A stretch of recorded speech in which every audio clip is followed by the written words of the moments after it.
10,20,000 লোক আজকে তাদের দ্বিতীয় কিস্তির টাকা পাবেন। বাকি 8 লাখ যে বাড়ি, সে বাড়ি এখনো রিভিউ হয়ে তার পুরো রিপোর্ট আমাদের কাছে আসেনি, সেটা এলেও তারাও বাকি দ্বিতীয় কিস্তির টাকা পেয়ে যাবেন। এর মধ্যে 30 লাখ লোকের যে লিস্ট যারা টাকা পেয়েছেন, তার মধ্যে 12,500 লোক এরকম আছেন যারা এই টাকা পাওয়ার অযোগ্য, বেআইনিভাবে তারা এই টাকা নিয়েছেন। সেজন্য তাদের বিরুদ্ধে আমরা ব্যবস্থা নিচ্ছি, আরও ইনকোয়ারি চলছে। 12,000 লোকের মধ্যে আমরা সেই টাকা ফেরত নেওয়ার জন্য ব্যবস্থা শুরু করেছি এবং 1,000 লোকের কাছ থেকে টাকা রিকভারি শুরু হয়ে গেছে। বাকিদেরকেও নোটিশ দেওয়া হয়েছে, তাদের কাছ থেকে আমরা এই যে অবৈধভাবে যারা টাকা নিয়েছেন সেই টাকা ফেরত চাইছি। এছাড়াও এসআইআর যে 91 লক্ষ ভোটার বাদ গেছেন, যারা অবৈধ ভোটার ছিলেন, তাদের মধ্যে 57,000 লোক এরকম আছেন যারা আবাস যোজনার বাড়ির সুবিধা পেয়েছেন। এই লিস্টে যাদের নাম আছে, সেই 57,000 নামও এই লিস্টের থেকে বাদ যাবে। এই অনুষ্ঠানে আমি মাননীয় মুখ্যমন্ত্রীকে অনুরোধ করছি, তিনি বাকি যে সাধারণ মানুষ চিন্তায় ছিলেন যে এই 18 লক্ষ লোক বাড়ি সম্পূর্ণ করতে পারবেন কি না, তারা বাকি টাকা পাবেন কি না চিন্তায় ছিলেন, আমরা বলেছিলেন পাবেন। মাননীয় মুখ্যমন্ত্রী সেটাকে স্বীকৃতি দিয়েছেন, তিনি তাদেরকে টাকা দিচ্ছেন। বাকি বিষয় তার কাছ থেকে আমরা শুনবো।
আপনারা শুনলে খুশি হবেন, কেন্দ্রীয় পঞ্চায়েত ও গ্রাম উন্নয়ন মন্ত্রী এসেছিলেন, তিনি আমাদেরকে 1 লক্ষ নতুন বাড়ির অনুমোদন দিয়ে গেছেন।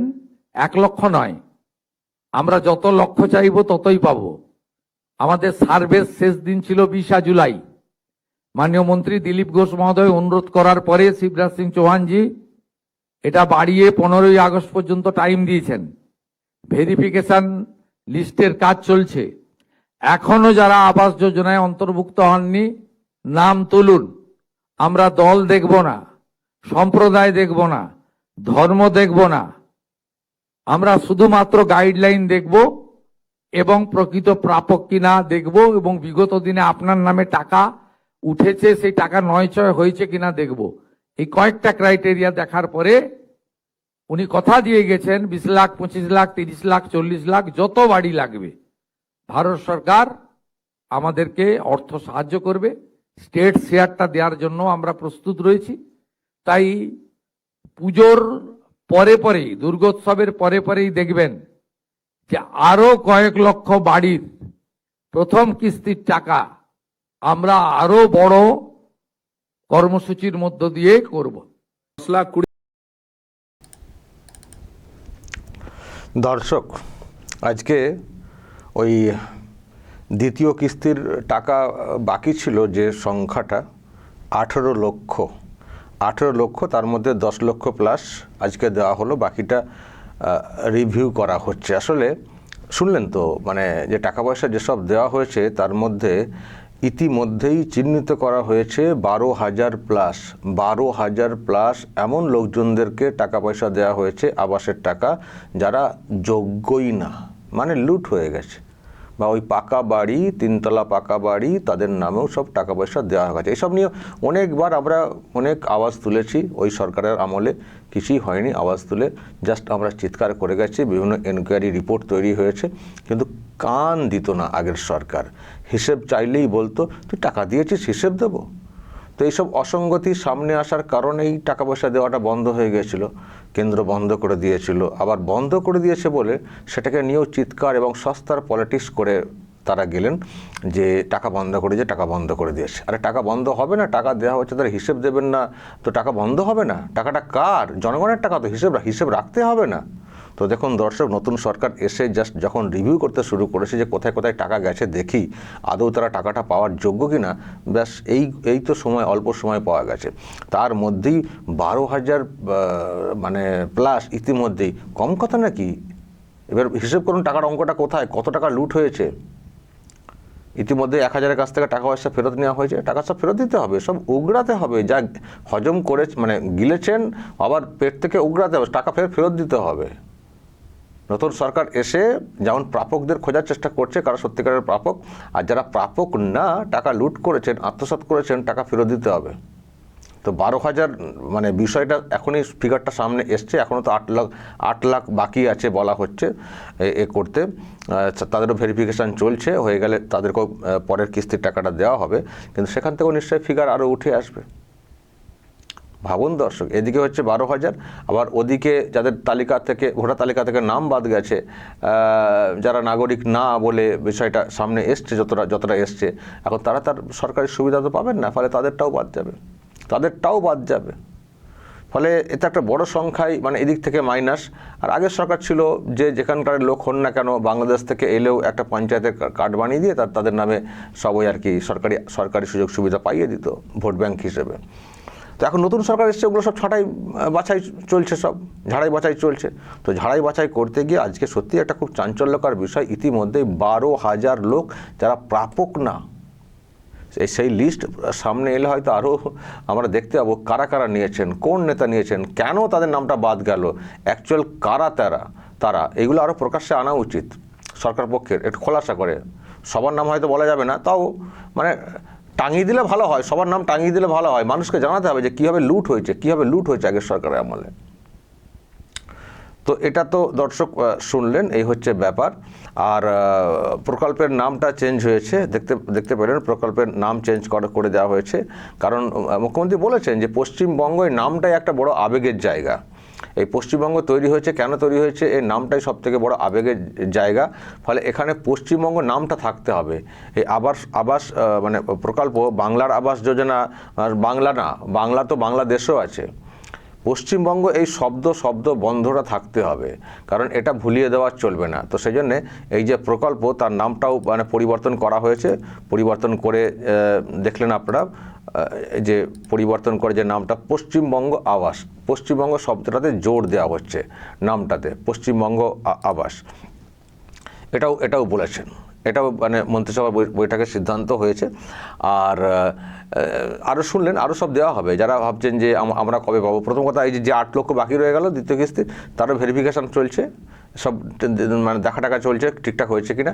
তো ভেরিফিকেশান হওয়ার পরে সেখানে বাকি টাকাটা তারা পেয়ে যাবেন, চিন্তার কোনো কারণ নেই। আর যারা পাননি, আপনাদের অনেকেরই অভিযোগ আছে আগের সরকার দেয়নি, নাম তো তালিকাভুক্ত করেনি, প্রচুর টাকা পয়সা চেয়েছিল ইত্যাদি। তো এখন আর ওইসব সমস্যা নেই। এখন কোনো দল, মত, রং এসব দেখা হবে না, ধর্ম দেখা হবে না।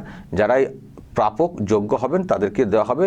নাম তোলার জায়গা আছে, অপশন আছে, সব তালিকাভুক্তের ব্যাপারটা চলছে, আপনারা সব নাম লেখান, কোনো ব্যাপার নেই। কেন্দ্রীয় মন্ত্রী তিনিও বলেছেন এখানে যত লাগবে দেব, সরকার তার শেয়ারটা দেবে। আর মোটামুটি মনে করা হচ্ছে পুজোর পর আবারও একটা বড় সংখ্যা আনুষ্ঠানিকভাবে বড় করে দেওয়া হবে। ফলে বাংলার মানুষ এই যে সবার জন্য পাকা ঘর, এরকম একটা ব্যাপার যে প্রকল্প ছিল, যেটা আমাদের রাজ্য অনেকটা পিছিয়ে রয়েছে।